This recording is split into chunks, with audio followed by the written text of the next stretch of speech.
बुलेटिनच्या सुरुवातीलाच मुंबईमधून एक महत्त्वाची अपडेट आहे।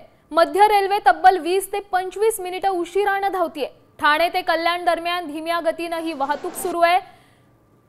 मंगळवारी म्हणजे आठवड्याच्या दुसऱ्याच दिवशी चाकरमान्यांची मोठ्या प्रमाणात गर्दी असते आणि त्यात आता मध्य रेल्वेची वाहतूक 20 ते 25 मिनिटे उशिराने आहे। त्यामुळे चाकरमान्यांना पुन्हा एकदा या मनस्तापाला सामोरं जावं लागतंय। या संदर्भात अधिकची माहिती देण्यासाठी आपले प्रतिनिधी गिरीश कांबळे आपल्या सोबत जोडले गेलेत। गिरीश, नेमका काय सांगाल, ही वाहतूक उशिराने का आहे?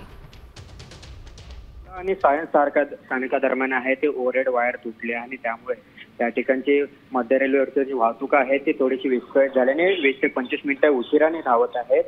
धीम्या मार्गावरील देखील वाहतूक आहे, लोकल त्या देखील उशिराने धावत आहेत। त्याशिवाय जलद मार्गावरील देखील वाहतूक आहे, रेल्वे वाहतूक देखील उशिराने धावत आहेत। सध्या या ठिकाणचं काम सुरू आहे, मात्र लवकरात लवकर जे लोकल विस्कळीत झाले ते विस्कळीत वाहतूक पुन्हा एकदा सुरळीत करण्याचे काम रेल्वेकडून सुरू आहे।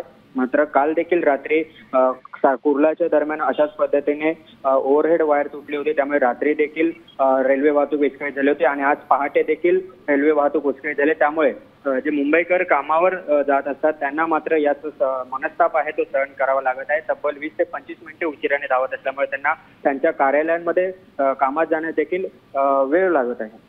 नक्कीच, त्यामुळे आज पण ऑफिसेसमध्ये पोहोचायला या चाकरमान्यांना उशीरच होणार आहे। धन्यवाद गिरीश, तुम्ही दिलेल्या या सविस्तर अपडेटसाठी।